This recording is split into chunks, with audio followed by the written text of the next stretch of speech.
Endless Cinema back, another edition. How we doing out there? Good, great, grand, and wonderful. As you see on your screen, your dial. However, you're joining us today. I thank you. I appreciate it. I do. Actually, I don't. The more the numbers keep going up, the more obligated I feel to do this shit. And I don't know, man. Just kind of, you know, I think I'm just a whiner. I think I'm just weak. I think that's what it boils down to. It's not that I occasionally like doing the show if I have a guest on and whatnot, but when I see those listens go up and I catch random people that I don't normally talk to ever, like for instance, my buddy's friend, I was out and about and randomly my buddy's friend's like, "Hey man, I listened to a couple of your episodes. You're pretty good." And this kid's like, I don't know, 10, 12 years younger than me. And it's such a weird, because I'm already weird to begin with, just in general, but I'm also weird about the show. I got a shirt that's making it. No, I'm not doing merch. So for all of you, oh, you've got shirts. No, man, this is like, I know you, and I'll get you a shirt made. This is no website bullshit. Fucking, I'm spending money to get you these shirts. Put it to you that way. I think after taxes and shipping and everything, shirts run about $27, $28. I'm charging anywhere from $15 to $20. Well, hey, you said 15. Why did I get charged 20? Probably because I didn't like you as much as the person I charged 15. I'm that fucking petty. No, it's not that. Anybody that got charged 13 to 15 in the early going, well, your boy didn't know. your boy just kind of thought, well, I mean, shirts can't be over $16. And in the thought behind it was, I don't mind paying $1, $2 for you guys to wear a relatively cool looking shirt. But it's been brought to my attention that I'm even weirder that I won't wear my own shirt, which brings us full circle to the whole listens thing. I don't know, man. The more I see the listens go up, the more I feel obligated to entertain you and inform you in some way. Let's be honest, it's more informing than it is entertaining. It's kind of... Well, Sean, you got a background in stand-up comedy. No, I don't. I've done a lot of open mics in different places and 50-50 split down the middle as far as people that liked it and people that didn't. I remember one time I did an open mic. I did 2 open mics back-to-back, one day after another. And first group that I had telling stories, I don't do A-B punchline jokes. I just tell stories that are relatively funny. I mean, for you guys to listen to, it's kind of hard for me to live some of those dumbass stories that I tell. But anywho, the first day, tons of laughs, lots of laughs. In fact, I will toot my own horn and I will say the majority of the room was laughing. The following day, nothing. Same jokes, not a peep. Could hear the fucking waitresses coming around, blah, blah, blah. So I don't know if I'm necessarily entertaining. But another thing the kid said, he was like, man, you got a really good voice. And I was like, ugh, why does this hurt so much to hear? It's just like the shirt. One of my good friend's wives was like, the fact that you won't wear your own shirt, it's humble on a level that makes me upset. And I was like, I don't know what to tell you. Just the thought of, and I want to know the worst part. Olivia, if you're listening, it even bothers me too, because that shirt is really cool looking. The problem is, it's got my goddamn name on it. Nope, I ain't playing a sport. Certainly not professionally, so I'm not going to wear a shirt with my name on it. But John, free advertising. Give a fuck, mate. Give me the mic. That's what I do. So as you see on your screen, your dial, however, The Fatal Raid. Yep, you guessed it. Another foreign action film from your boy. Oof, maybe that's why I'm getting burnt out. I tell you what, let me tell you a little mediocre story that doesn't have an ending and will not make you feel anything. Happy, sad, indifferent, nothing. You're just going to be like, well, that was a waste of time. Fair enough. I really got into the Gung Fu, as it's said in China, Gung Fu with a G, not Kung Fu. Either way, Kung Fu, Gung Fu, whatever. Not Gun Fu, not to be confused with Gun Fu. Like 10 years ago, man, I think I had just overlooked Gun Fu movies in general. And you know, I would watch some here and there. You know, I'm not a rube, but I think The Raid certainly kicked off this thing that turned into an obsession where I was like, because I've always been huge into boxing and UFC, not boxing so much even anymore. Just you kind of get tired of all the bullshit, and then you read stories and just how the promoters are motherfucking one another. It's just whatever, and fucking the talent and da-da-da-da. And like, I come from a time where we don't accept people like, you know, Jake Paul. You know, and I go back and forth on it. On the one hand, like, no, I can't stand him, but I know what he's doing. I mean, and like, you know, make hay while the sun's shining. I'm not going to knock him for that. I can get down with. It's just, you know, and here's the thing. It creates a storyline. So I'm a realist. I'm not dumb, but I just kind of, how boxing has drifted. Just not necessarily a fan, but I've always been a huge UFC fan. So it's no surprise that after I saw The Raid, I really got into action film, well, foreign action films specifically. I will see everything, and I feel like I'm always defending this point to people, but I will see everything, okay? It doesn't, you know, as much as I can, rather, American, foreign, whatever. And but I've never, even before this obsession with Gung Fu started to happen, I mean, sure, I would go see a summer blockbuster, you know, your Bad Boys and shit like that, but like, I've never been you know, overly entertained by that stuff. I've had a good time, sure, but like I've said on this show many times, like, you want to know what gets my blood pumping is a Coen Brothers film, is a Tarantino film, you know, and me and Kyle have discussed at length, you know, he respects Tarantino as a filmmaker, but blah, blah, blah, blah, blah, doesn't in certain some aspects. But, so I digress. I didn't realize just how much time this shit was going to take off my life. Like, I knew that there was a lot, but like, once you crack the Shaw Brothers catalog alone, like, you got to be ready to strap in, boy. Like, you know, you can make the argument that and I don't even think it's an argument, it's just a statement of fact. During the 70s, Shaw Brothers was better than Hollywood in terms of viewing movies as a business, not as a form of entertainment or art. And we're going to crank out blah, blah, blah, blah, blah in a certain amount of time. And you go down that road, and you better be prepared to go all in. And it wasn't until, I want to say, like last year, where I was just like, holy shit, this is like horror films. We have so many avenues that you can release your product now that I feel it kind of, I mean, it can go either way. I'm such a hypocrite, and I'm such a, you know, fence rider, that on the one hand, of course, I'm so happy that, you know, some indie filmmakers may have a chance to get their stuff seen, whereas, you know, 15, 20 years ago, that wouldn't have been the case. The problem for me is that, you know, it's like I'm watching the Fatal Raid. The Fatal Raid, as you see on your screen. And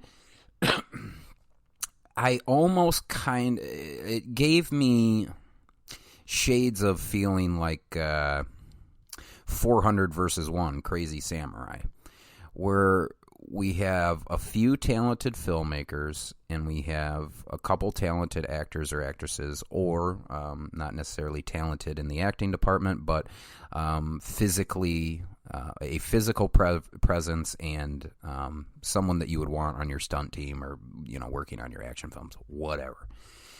And I'm watching The Fatal Raid, and for the most part, I'm thoroughly entertained, right, in terms of the action sequences. But I almost felt on some level that because we are seeing a surge in very powerful female characters, that we shoehorned a female presence into The Fatal Raid. And the action sequences work. They took their time. There's some great stunt work in this, and that's not to take away from the talent that you see on the screen. I think what gets a little muddled for me is the plot on occasion.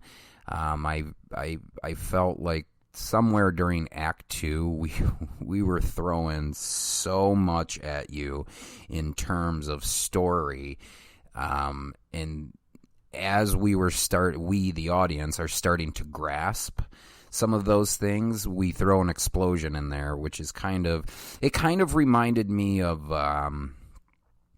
Aquaman in a sense. Not near the big, obviously it's not science fiction, it's not a superhero movie, blah, blah, blah. The Fatal Raid isn't.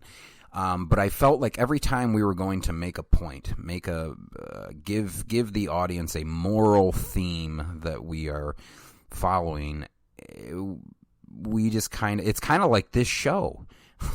Every time I'm about to make a good point, I deflate it with a fucking dick and fart joke or something, but that's the way that this show is supposed to be structured. This show is supposed to be a hang. I'm just telling you guys some movies that, well, one, I'm obligated to tell you about, but two, I don't request movies from these distributors that I don't think I'm going to like. It happens on occasion. They can't, come on, this shit's not perfect, and making movies are miracles. You got it made doesn't necessarily mean it's going to play well, but when you're the filmmaker, just be happy that you did it.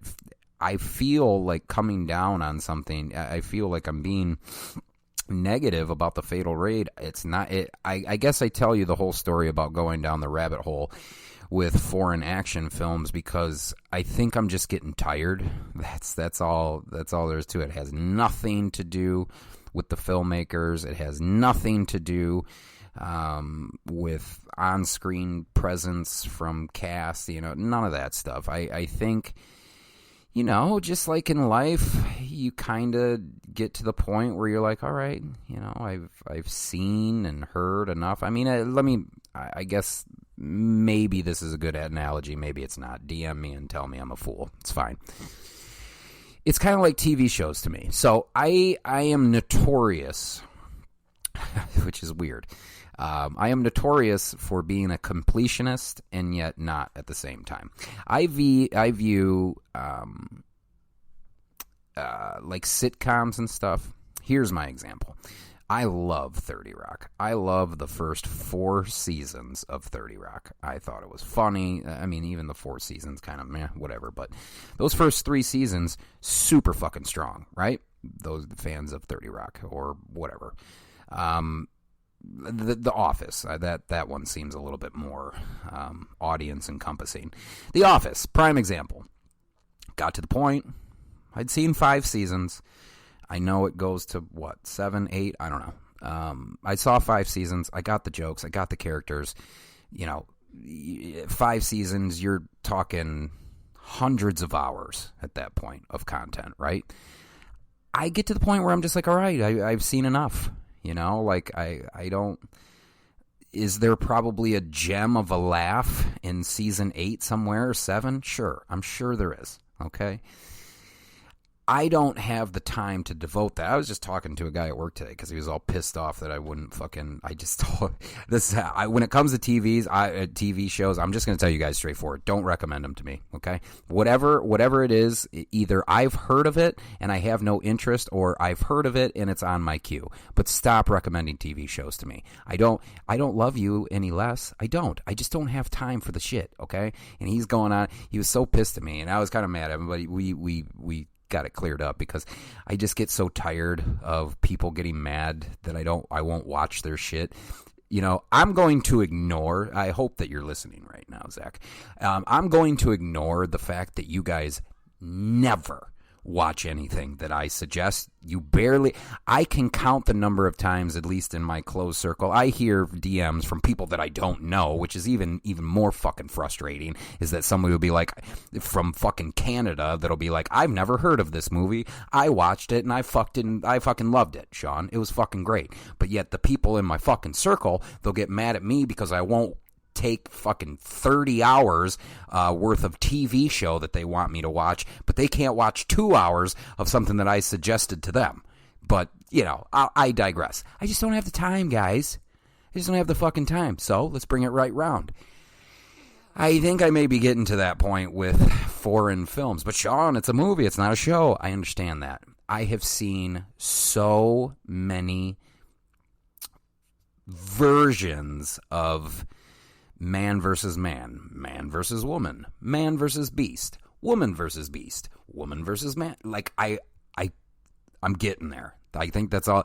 And it may not even be foreign action film. So if, fucking Patrick Tom is listening to this, Patrick Tom is listening to this, look, man, it's not you. I think I may have seen too much shit in my life. That I think that's where we're getting, is that I may need to take like a sabbatical from all visual entertainment for a while, and that includes the phone, the whole thing, because I know for a fact that a movie like this 5 years ago would have been fine for me, and instead I was entertained to a certain point. But when it was all said and done, I kind of felt exhausted. Now, to be fair to the film, I got a lot of stuff going on in my personal life right now. Death in the family and reliving. I'll just tell you a story. You guys want to hear this. Sean, you're not even talking about the movie. Fuck you, motherfucker. So my aunt just passed away. My cousin, she had called me and was like, hey, I just had to pump on my mom's chest, so that before the ambulance got there, and now she's on life support. She's in a coma. Is there anything, like, I'm grasping at straws here, Sean. Is there anything that I may be able to do? For those of you that don't know, I don't really speak about it too much. On Christmas Day of 2017, I went into cardiac arrest, and my ex, whom I love dearly, and always will. In fact, I probably won't date anyone else because of the situation, but that's here nor there. My ex pumped on my chest, saved my life. If she wasn't there, there is no show. There is no Sean. There is no entertainment. There is no nothing. Now, some of you are probably like, fuck. But, so she pumped on my chest, and, she was there late nights when I was in the coma, in my ear, talking to me. And my cousin, what were some of the things that your ex was saying? Like, do you remember? And it was, I think I did a good job on the phone talking to my cousin and trying to calm her down and some things that may work.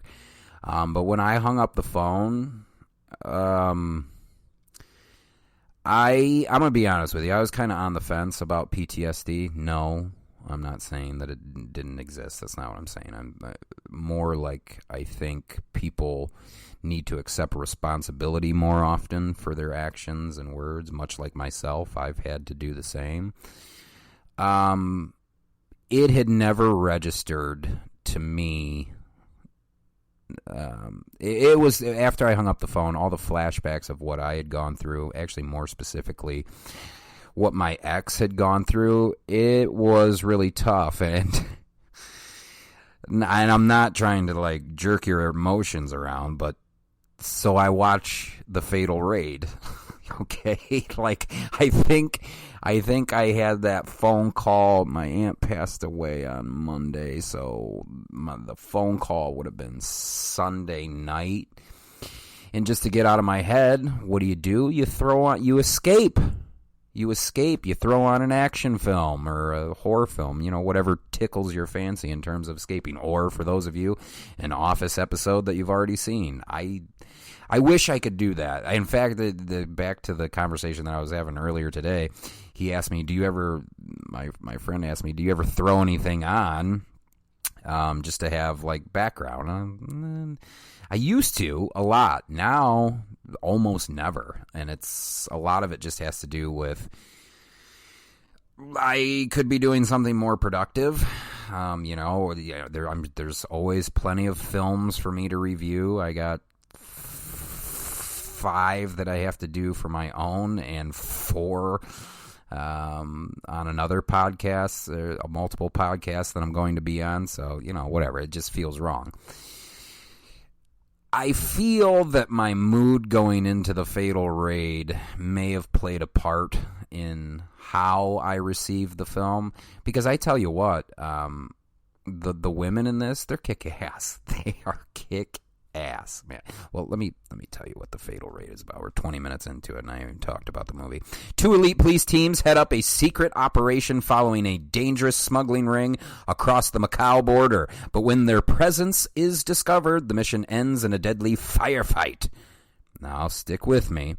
20 years later, an escort mission brings the survivors back to the scene of the tragedy and fosters a highly unwelcome reunion.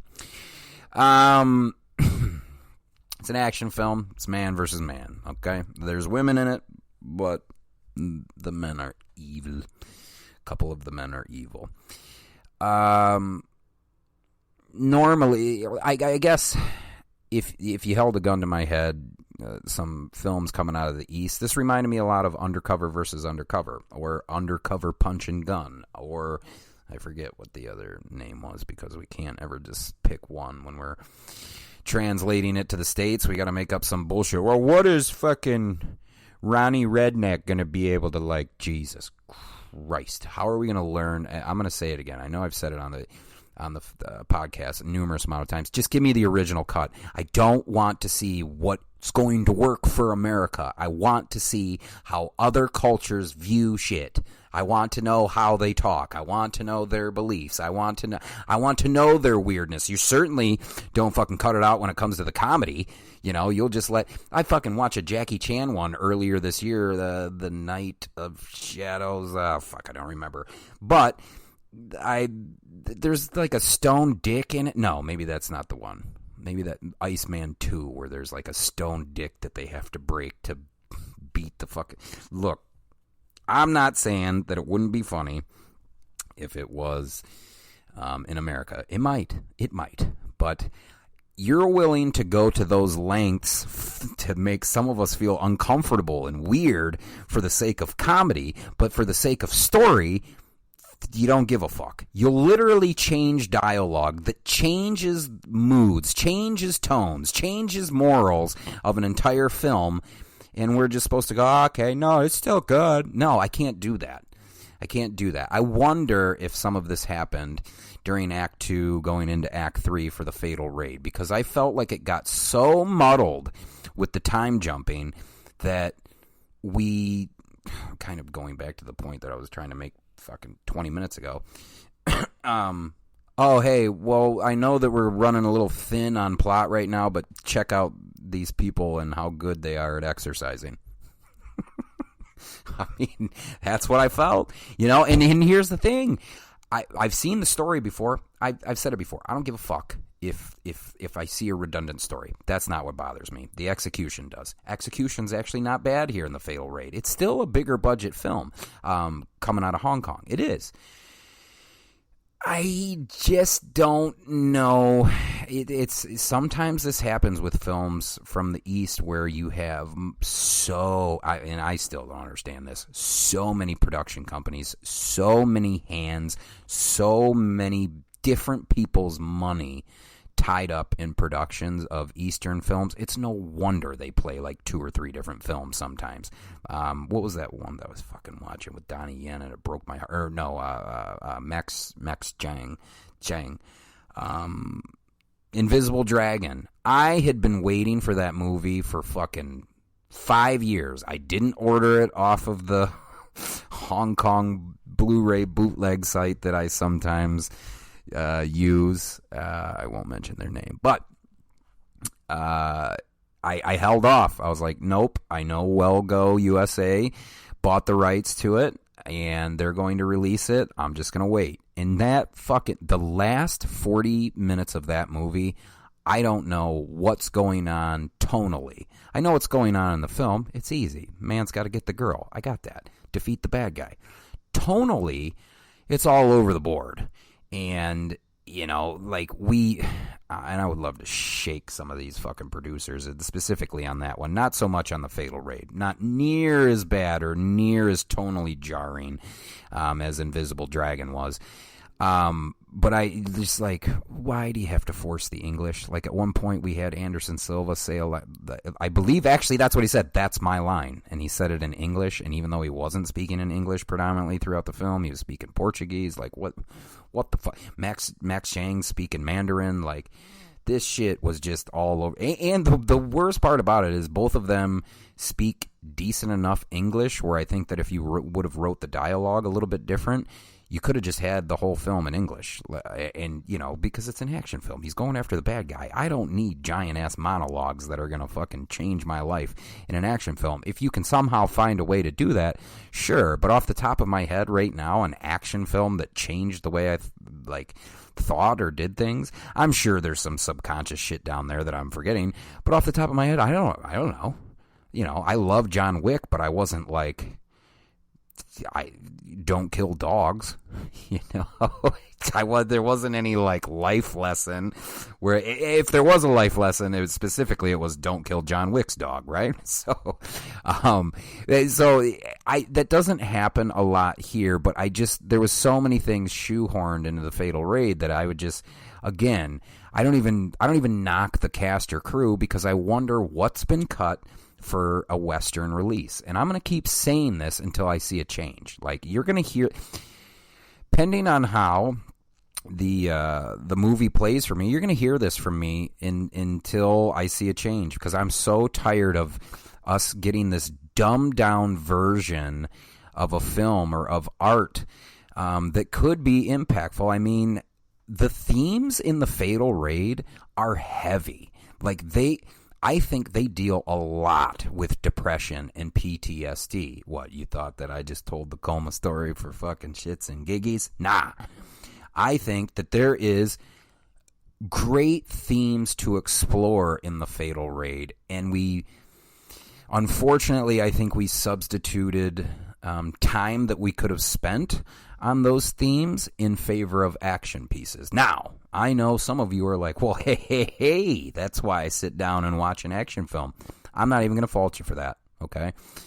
But again, to kind of, you know, tie everything up nicely in a bow for you, I do after the amount of action films that I've seen. I can't,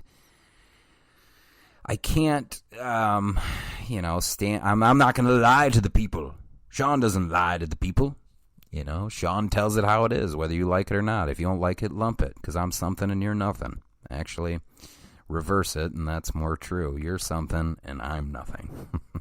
But, you know, that does happen from time to time. And look, it's not as easy. Well, it seems easy now that it's, you know, in the rear view. But I just think that the masses were such Keanu Reeves fans of his career and of him as a person, getting on board with the fact that his dog got killed. That's easy money, right? So I don't think that that John Wick necessarily found this, you know, this hidden gem of something that, you know, will hook an audience. I just felt that finding the hook in the Fatal Raid, most people are going to like the Fatal Raid. Look, I'm not here banging on it. Well Go USA has another good release in the Fatal Raid on their hand. I think Yet again, they prove that their action choreography is second to none. Their stunt work is second to none. I mean, you should see some of the rolling that these women do. And for those of you that don't know what I mean by rolling, jiu-jitsu stuff, ground techniques, mechanics, movement, weight distribution, that sort of thing. And these women, woo-wee! You know, who's starring in The Fatal Raid? You got... Oh, my God. Tam San, Patrick Tam, Michael Tong, Jade Liang, Gianna Ho, who I just mentioned on a show a couple episodes ago, Min Chen Lin, Heidi Liu, Sing Heng Chiao, Andrew Yoon, J.D. Lin, special appearances by Christy Jung, Roseanne Liu, Vivian Chan, Terrence Chu, really fucking good action directing by Johnny Tang Shua. I would like to know, I should have Googled it beforehand, what is a speed stunt guy? Is that like a car thing? That's an actual credit in the film and on the back of the Blu-ray box. Speed stunt guy, and I actually have in my notes here been question marks surrounding speed stunt guy, speed stunt guide, as in like adventure guide. What is that? I don't know. Should have Googled it, but I would assume it has something to do with automobile stunts. And watch, they come back. No, it's how fast people run. I don't know. What are some other good takeaways? The DP, I forgot about the director of photography's name. God damn it. His name's Paul Sikula. It's CKW is how you spell his last name. CKW. Sikula? Sikau. Cool. Well, DP, good work by the DP. Especially, there was one color grading. I know, I'm such a fucking nerd, bro. There's a color grading issue that I had when one of the villains is experiencing PTSD, but they shoot it so he's dealing with what's going on currently. But we use the color grading of when we went back in flashbacks. Now, that's jarring to me because we're already at the location. We're already with the same players of this thing that happened 20 years prior. You don't need to color grade the present sequence for me to remember what he's going through. Now, I would prefer what we did with Tam San, Patrick Tam, T-A-M, by the way, Patrick Tam. What he did, he breaks down during the firefight. Like I said, you want to talk about some of the moral themes in this. Super fucking depressing. Super depressing. I mean, he gets fucked by I'm not going to ruin too much, but he gets fucked by the police department, and near as I can figure it, all he asked for was compensation for his fallen brothers. And they were like, no, we don't have any extra money for that guy. And, you know, we have a little raging fire with Donnie Yen and Nicholas Tse. We got a little undercover punch and gun, feeling wronged, you know, a little double agent, a little double cross. Actually, I think in this film it's a triple cross. It's a triple cross. I don't think I know. It's a triple cross. But, yeah, man, we could have spent a little bit more time on some of the depression. I think it's because I don't like spoiling anything, but like Patrick Tam San's character, he's had a fucking brutal life. It kind of reminds me of the kid in Those Who Wish Me Dead. Just one shit thing after another. His mom's dead. He watches his dad get shot live, and now he's got to put up with dumbass Angelina Jolie. Just a fucking... goddamn, that movie, I wanted so much more from that movie. That's I don't believe for one second Taylor Sheridan was writing a lot of those scenes. I think the author of the novel was. That's fine. You gotta make it appealing to a wider audience, but holy shit. Like that fucking, when Angelina Jolie and the kid are talking at the campfire, oof, and they're like one-upping each other on who's had a shittier life. I don't know if I've been that annoyed since fucking 400 versus 1 Crazy Samurai. I gotta stop fucking banging on that film, especially since Versus was goddamn great. And yeah, well, Versus is from a long time ago, circa 2000, but it did have Tak Sakaguchi in it, who does not look like he has aged one day when you see him in Crazy Samurai 400 versus 1. Anyway, I don't know. I think it's a film. I think The Fatal Raid, Well Go USA, The Fatal Raid, August 24th, is a film worth seeing for you action nuts. Look, is the woman or man who watch safe things going to enjoy this? No, probably not. But you know, I don't know how much longer I can continue to be understanding of those such things. I know a lot of this has to do with me, just so we're clear. But the failure to not want to push the boundaries of what you watch is lost upon me, man or woman. I don't get it. Obviously I worked out in Hollywood and I lived that life, you know.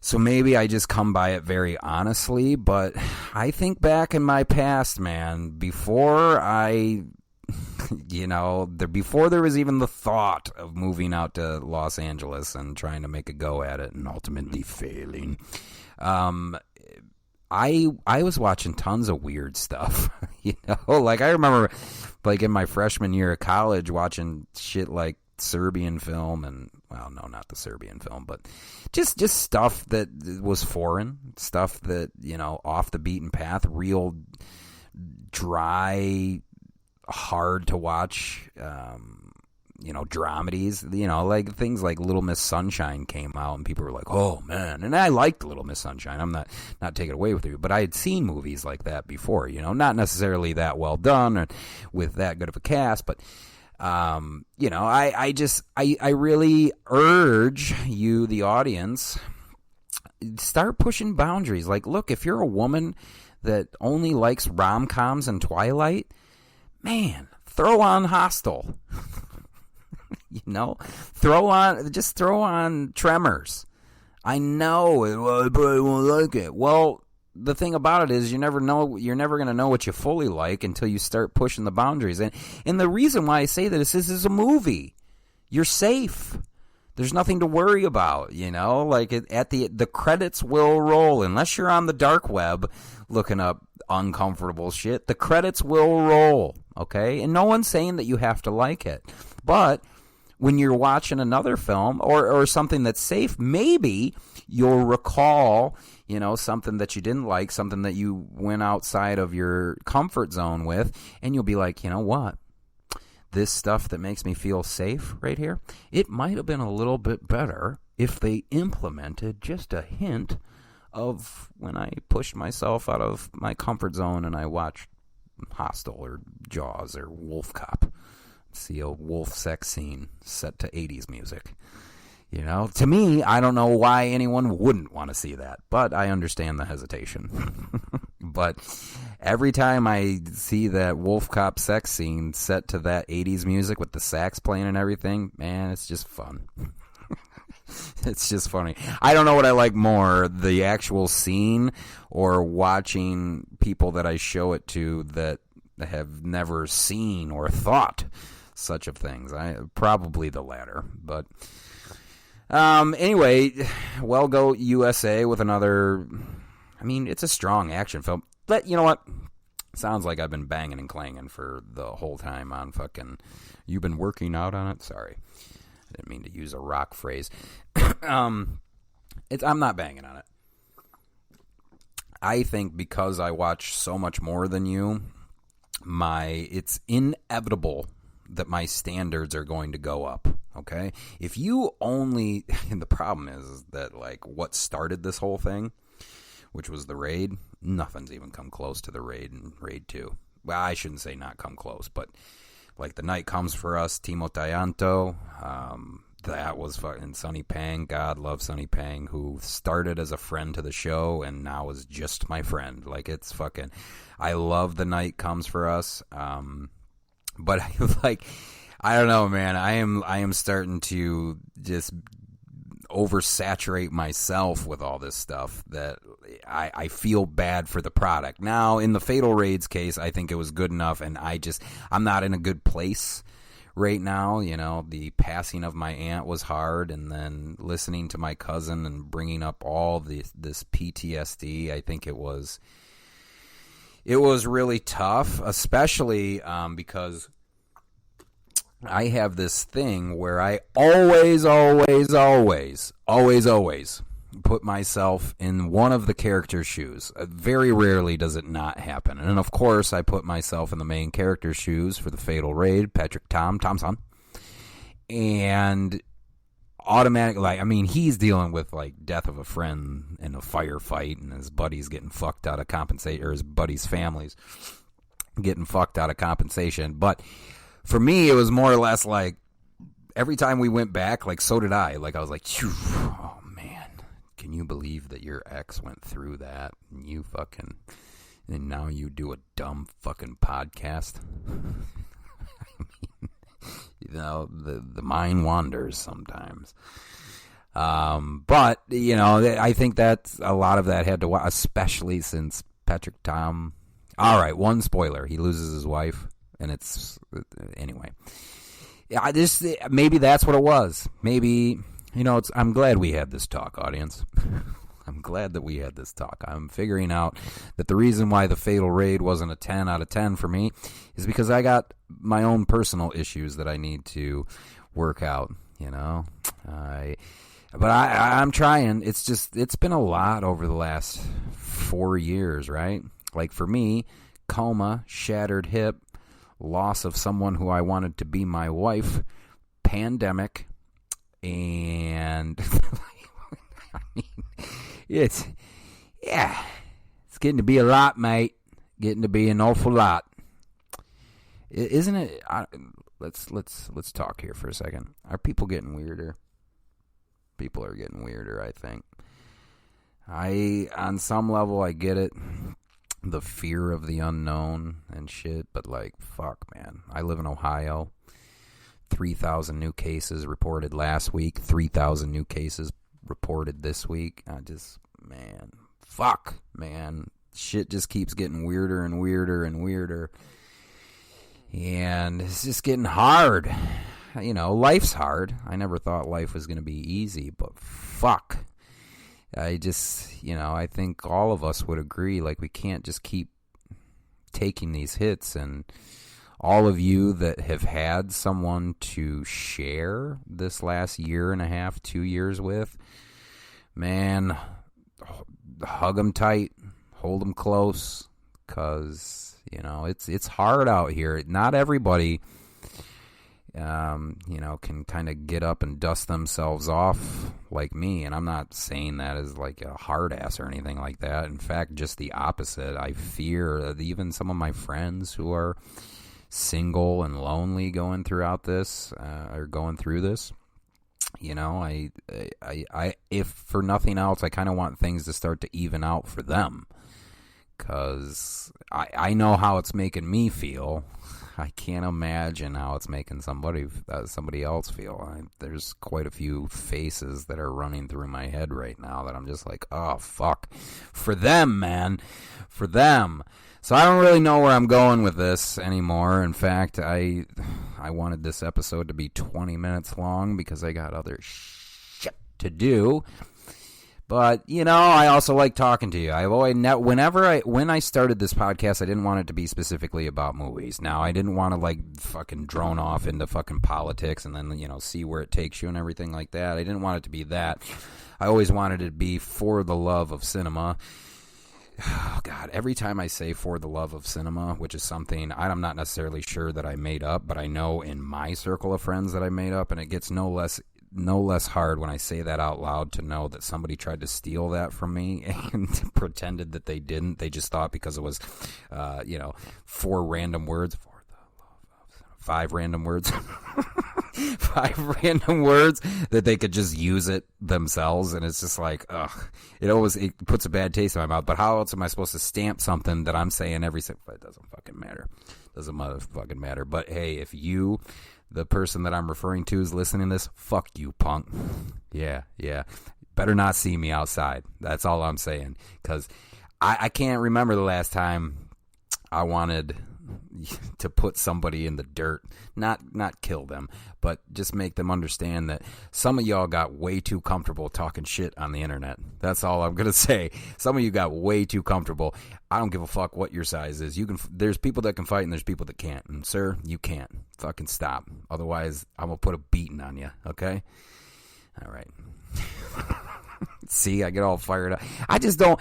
What happened to originality? Some of you young fuckers don't got it. Think for yourself. Think for yourself. Have a, you know what I think it is? I think you guys spend so much time on your phone that it's everything that you spew into the microphone, if you have a show, or into a camera, if you're, doing video or whatever, is just a homogenized fucking regurgitation of the 15 articles you read that day. Pieces of shit.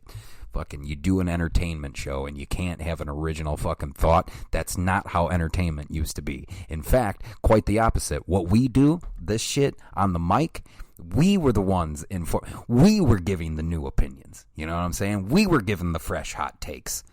And now you guys just, I read the Washington Post. Fucking, I don't even know what I'm talking about. Well, go USA, The Fatal Raid. I know we didn't talk too much about it, but look, it's an action film. It's an action film with kick-ass women and kick-ass men. Great firefights, great hand-to-hand combat, and I told you, fucking, you don't see physical rolling like this very much in the States. You don't. And thank God Donnie Yen fucking, put that shit out 20 years ago where he was like, you know what is good on screen? Fucking jiu-jitsu moves. And now I see it. I don't see it all the time, but I see it frequently, and I go, God damn. I'm glad. Not that, Donnie Yen created jiu-jitsu. That's not what I'm saying. But as far as on film, we haven't seen it shot particularly well until, say, something like Flashpoint. Or even, we could go back to fucking 2013, 2014, Special ID that he was in. Great jiu-jitsu in that. And just, I get fired up when I see that. So The Fatal Raid is going to be better than 96% of the action films you click on Netflix or fucking whatever, or from the States that you're seeing currently. And I can say that no problem. For me, I just want to hurt, or at least this week I wanted to hurt. So the stuff, the things that I took issue with in The Fatal Raid were just, it's always selfish bias shit. It's never, unless it's 400 versus 1, Crazy Samurai. Boy, I gotta pick a new film to start banging on. But I don't like being negative on the show. I hate it, actually. I like being positive and informative, and also giving you a different view of life, and also letting you know it's okay. You got this. To quote Tom Papa, you're doing great. You're doing great. Just keep getting up. Keep pounding this shit called life, because it ain't going to get any easier. And definitely not in the immediate future if we just keep on being selfish. Fucking Fatal Raid. Well, go USA. Fatal Raid. Of course, I'll be doing a giveaway on this one, so stay tuned for that. You know the rules at this point. Like, share, tag 3 friends in the comments, and maybe I will give you a free Blu-ray movie. Yeah. Ellis Cinema. The Fatal Raid. Well, go USA. The Fatal Raid. Well, go USA. August 24th on the Blu-rays and DVD. Shiggy-doo. Ellis Cinema. Fatal Raid. Well, go. Here we go.